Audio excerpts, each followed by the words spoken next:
Ito guys, magpapalit tayo ng rotor natin. Medyo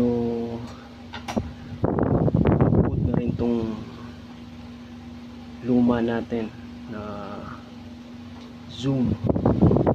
Medyo focus na yan. So ngayon, magpapalit tayo ng Pro. Alloy na rin tong gitna dito. Tapos to steel. Ngayon, hanggat maaari, huwag nating hawakan to dito saan nako-contact yung brake pad natin. Ayan. Tapos konting linis dito sa lagayan ng bolts. Ayan. Ayan. Ito nga pala yung bolts na ginagamit ko. Medyo sa counter lang siya, counter sound.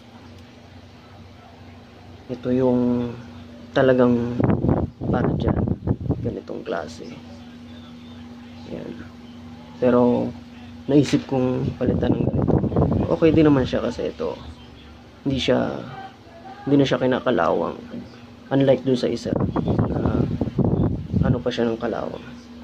So ayun, kabit na natin.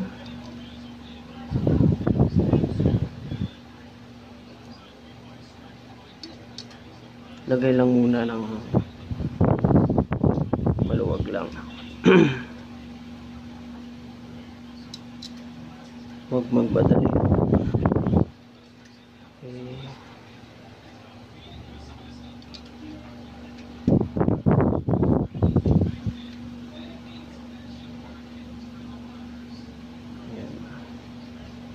Ang isang advantage nga pala nitong countersunk bolt na to, kasi hindi mo na siya kailangan i-ganon, diba? Kasi nga dapat ang totoong process, meron siyang ganon bago sikipan. Itong bolts na to pwedeng rekta na kasi nga counter siya. Yan.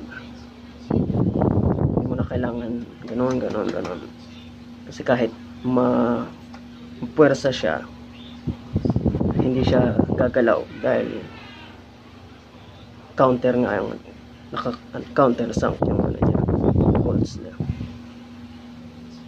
Yan. Maluwag lang.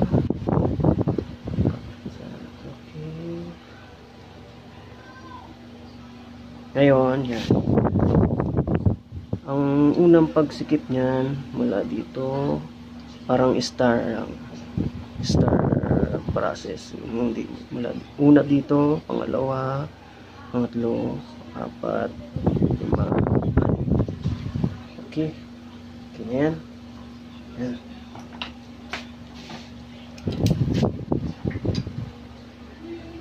Muna. Yung saktong higpit lang muna siguro dito. Ito dapat dito. Ito.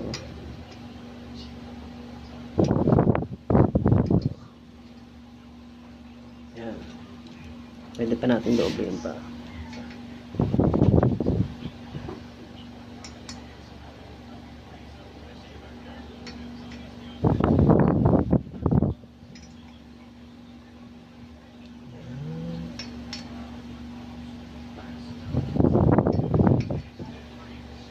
Yo, okay. Okay, good. Pwede na. Thank you.